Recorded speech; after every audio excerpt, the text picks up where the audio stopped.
Alors, l'Université populaire européenne de Grenoble s'efforce depuis 2006 de faire mieux connaître l'Europe et plus particulièrement l'Union européenne.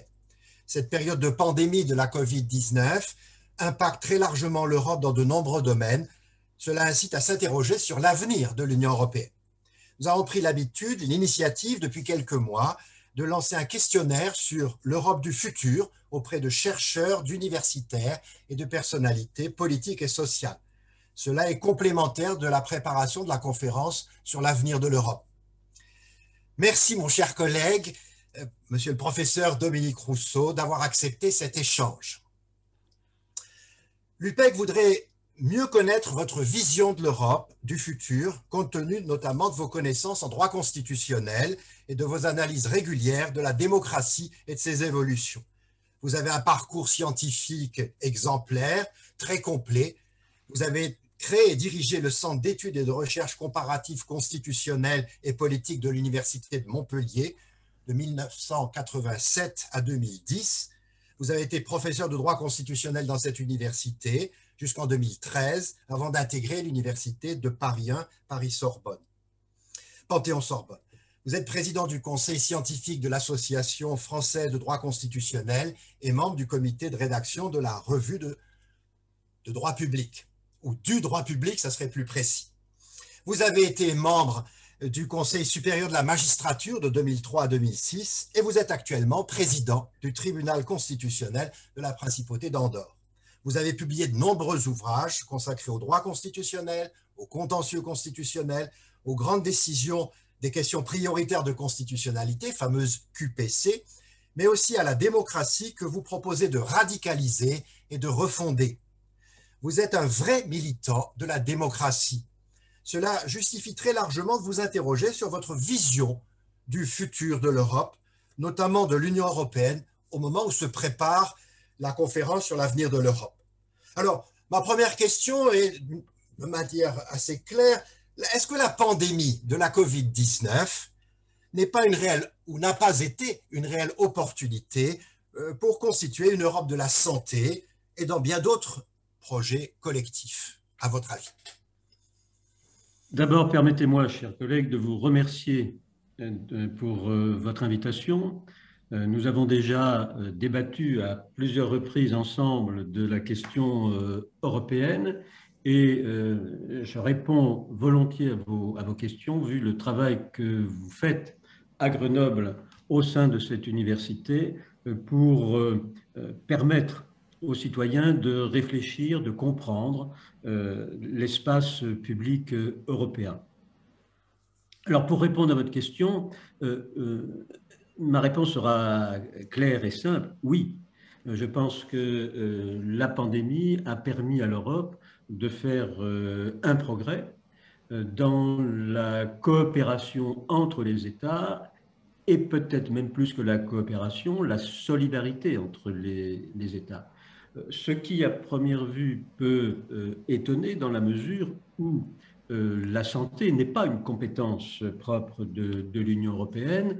Or, devant la situation, devant les circonstances, devant l'urgence, les États européens, sans même modifier les traités, ont eu conscience que le traitement de cette pandémie ne pouvait pas se faire État par État, mais devait être géré au niveau de l'Union européenne. Alors, ça a été compliqué, ça a été difficile, mais parce que précisément, il a fallu que l'Union européenne invente, comment dire, en marchant, cette compétence en matière de santé. Il y a un autre domaine aussi qui a permis à l'Europe de faire des progrès, c'est évidemment le domaine financier. Si on compare la crise de 2008 avec enfin, les réactions de l'Union européenne en 2008, qui était prête à laisser partir notamment la Grèce, à ce qui s'est passé aujourd'hui, c'est-à-dire le vote d'une solidarité financière entre les 27 États membres, avec donc des sommes énormes qui ont été mobilisées et qui sont garanties non pas par chaque État, mais par l'Union européenne, et qui en plus, comment dire, ne sont pas simplement des sommes d'argent, c'est des sommes d'argent, je dirais, animées par un sens, par une signification, c'est-à-dire la transition écologique et le respect des droits de l'homme. Autrement dit, ce n'est pas simplement une réponse financière, c'est une réponse, je dirais, politico-financière, puisque l'Union européenne ne s'est pas contentée de dire, allez, on vous donne de l'argent, mais je vous donne de l'argent pour mener telle politique publique, la transition écologique et le réarmement industriel, notamment en matière de santé, et puis le respect des droits de l'homme. Donc, je pense que la situation actuelle, c'est-à-dire de crise, euh, est un moment paradoxalement, pas tout à fait paradoxalement, parce que si on regarde l'histoire des sociétés, l'histoire des États, on voit bien que c'est au moment des crises que finalement des solutions apparaissent. Et ce qui est apparu aujourd'hui, c'est une solution positive pour ceux qui croient en la construction européenne. On aurait pu effectivement imaginer que devant cette crise, l'Union européenne se délite et que chaque État reprenne ses billes comme l'a fait la Grande-Bretagne. Eh bien non, au contraire, devant cette crise, il y a eu un sursaut, un surcroît de coopération et de solidarité entre les États européens. Donc, comme on dit parfois, à quelque chose, malheur est bon. Alors, je m'adresse cette fois aux constitutionnalistes. Que vous inspire cette idée de souveraineté européenne et dans quel domaine et comment?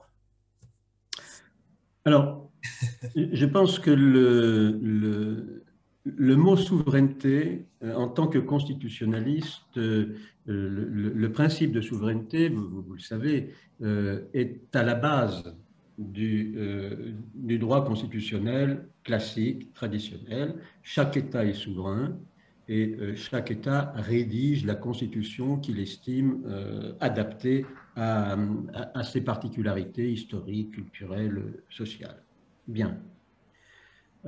Je pense que ce cycle où les configurations politiques étaient fondées sur le principe de souveraineté me paraît clos ou me paraît en train de se terminer. Je pense que, et Spinelli le disait déjà hein, en 1941, Spinelli disait, et je suis assez d'accord avec lui, c'est-à-dire je n'ai pas de position comment dire, dogmatique sur la question de la souveraineté. Spinelli disait dans le manifeste de Fontaine, disait le principe de souveraineté a permis des progrès considérables dans l'émancipation et la construction des peuples. Mais aujourd'hui, disait-il en 1941, aujourd'hui, le principe de souveraineté est devenu dangereux et il faut que l'Europe se reconstruise en mettant de côté la souveraineté nationale étatique. Je pense qu'il avait raison. Je pense qu'il avait raison. Je pense qu'aujourd'hui, le principe de souveraineté ne peut plus être le principe, comment dire, directeur, le principe qui anime les constructions constitutionnelles. Est-ce que cette critique du principe de souveraineté au niveau de l'État-nation vaut lorsqu'on la transpose au niveau européen?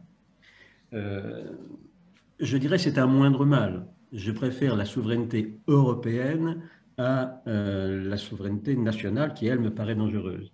Je crois qu'on a un problème avec comment dire, l'imagination sémantique. C'est-à-dire, nous n'arrivons pas à proposer un concept nouveau pour dire un objet politique nouveau qu'est l'Union européenne. Et on prend les mots anciens, souveraineté, en le transposant, on dit, tiens, une souveraineté nationale, bon, ben, on va dire souveraineté européenne. Je pense que nous devrions faire un effort pour essayer de produire un concept qui permette de dire la chose européenne. Alors, il y a des mots, hein, on peut parler de, plutôt que de souveraineté européenne, de solidarité européenne. Peut-être que l'Europe doit se construire sur le principe de solidarité européenne.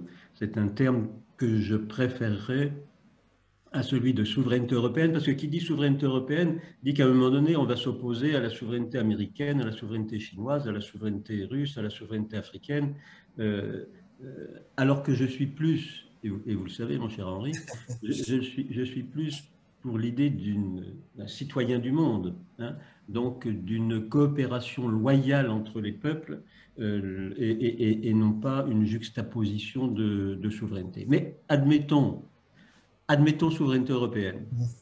Admettons souveraineté européenne, je crois que la crise actuelle doit inciter l'Europe à ouvrir à d'autres champs, à d'autres matières, la souveraineté européenne. Jusqu'à présent, la souveraineté européenne, c'est quoi? C'est la défense, un peu la politique étrangère, et encore, je pense que la santé, la science, la transition écologique, la réindustrialisation de l'Europe doit être couvert, doit être animé par ce principe de souveraineté européenne, ou je préfère plus de solidarité européenne. Je pense que, pour le dire de manière un peu brutale, l'Europe s'est construite essentiellement par le marché, par l'argent, par la technologie. Et je pense qu'aujourd'hui, et donc, ce sont des facteurs qui l'ont un peu éloigné des citoyens. Il faut donc que la souveraineté européenne prenne en charge des domaines, des matières qui comment dire, sont visibles directement par les citoyens européens. Les citoyens européens, les citoyens voient ce qu'un maire fait dans sa ville. Bon, alors en bien ou en mal, hein, mais ils le voient. Pour l'instant, les citoyens ne voient pas ce que l'Union européenne fait pour eux parce que précisément le fonctionnement actuel de l'Union européenne et les compétences de l'Union européenne ne lui permettent pas d'être visible par les citoyens européens.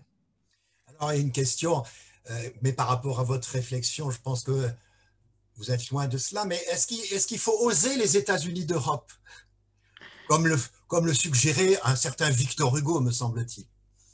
Oui, bien sûr. Mais là, vous voyez encore, on n'arrive pas à trouver des mots pour le dire. Ouais, Alors, on prend le mot, il y a États-Unis d'Amérique, donc on dit États-Unis d'Europe. Pourquoi ne pas faire un effort, moi le premier, hein, pourquoi ne pas faire un effort pour proposer, encore une fois, un concept, un mot qui dise la chose européenne. Les États-Unis d'Amérique se sont construits, vous le savez, on ne va pas refaire l'histoire, mais dans des circonstances politiques très, très particulières. Ça a commencé par une confédération, puis une fédération pour des raisons de conflit avec Londres. Bon, ce qui explique. Il y a eu en plus la guerre de sécession. Bon, donc, on n'en est pas là. Je veux dire, il faudrait éviter quand même de passer par la guerre de sécession par une guerre de sécession pour arriver aux États-Unis d'Europe. Mais en tous les cas, ce que je pense, c'est que même si nous avons eu un débat, je me souviens, en 2005 sur cette question, je pense que l'Europe aujourd'hui manque peut-être de sens, je dirais au sens philosophique du terme. Elle manque oui, elle manque de sens. Et je pense que pour acquérir ce sens, ce plus, quelque sorte. Oui, il y a l'euro, oui, il y a Erasmus, oui, bon, oui, il y a la santé, oui, il y a le budget, oui, il y a la solidarité financière, tout ça c'est très bien, mais il faut un petit plus. Il faut un petit plus. Et, excusez-moi, mais c'est comment dire, le constitutionnaliste qui ressort. Je pense que ce plus, il ne peut être donné que par l'écriture d'une constitution européenne. Mais une vraie, une vraie, Est-ce une que vous vraie. pensez, C'est-à-dire, non, mais est-ce que vous pensez que justement la conférence sur la conférence sur l'avenir de l'Europe peut éventuellement aboutir à imaginer une constitution de cette nature? en tous les cas, je le souhaite. En tous les cas, je le souhaite. Je pense que le débat de 2005, je pense que le débat de 2005 n'était pas un non à une constitution européenne. Il était un non à cette constitution-là. Un peu comme les Français en 1946 ont dit non au projet de constitution d'avril. Ils n'ont pas dit non à l'idée de constitution, ils ont dit non à celle-là et ils ont approuvé en octobre l'autre. Je pense qu'en 2005, ce n'est pas un non à l'idée d'une constitution européenne, c'était un non à la constitution précise qui était proposée. Donc je pense qu'il faut reprendre le travail. Pourquoi? Parce que, pour le dire un peu brutalement, sans constitution européenne, vous avez une opinion publique européenne qui, évidemment, peut peser par les réseaux sociaux, la presse, etc. Mais vous n'avez pas une communauté politique européenne. Comment passe-t-on de opinion publique européenne à communauté politique européenne? Eh bien, par la Constitution. Par la Constitution qui va, en quelque sorte, produire le peuple européen. Alors, il y a un débat entre Grimm et Habermas. Est-ce qu'il faut qu'il y ait d'abord un peuple européen pour faire une constitution, ou bien est-ce que c'est la constitution européenne qui va produire le peuple européen? Bon, vous le savez, moi, je suis plutôt, je défends plutôt l'idée d'Habermas qui me paraît plus pertinente, y compris par rapport à notre propre histoire. Hein, quand Mirabeau, en 1789, dit devant nous, il y a une myriade de peuples, avec un S à peuple, et qu'est-ce qui fait que cette myriade de peuples va faire le peuple français? Eh bien, c'est la rédaction de la Déclaration de 89 et la Constitution de 1791. Et je pense que ce dont les citoyens, ce dont l'Europe a besoin, c'est d'un grand débat démocratique dans tout l'espace européen. Il faudrait lancer pendant un an et demi, en quelque sorte, des états généraux européens pour la rédaction d'une constitution européenne. Que partout, en même temps, les Européens discutent des valeurs sur lesquelles ils veulent vivre et de leur organisation politique. Je pense que d'une certaine manière, ceux qui ont construit l'Europe étaient des marxistes.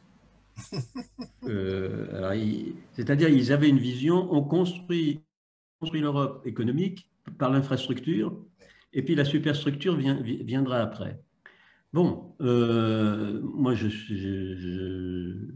on ne va pas refaire le débat d'après-guerre. Je pense j'étais plutôt sur la tendance de Spinelli, c'est-à-dire il fallait refaire l'Europe en tant qu'union politique et ensuite permettre à cette Union européenne démocratique de construire des politiques publiques, mais on ne refait pas l'histoire. Je pense qu'aujourd'hui, on est arrivé à un point où, vous le disiez tout à l'heure,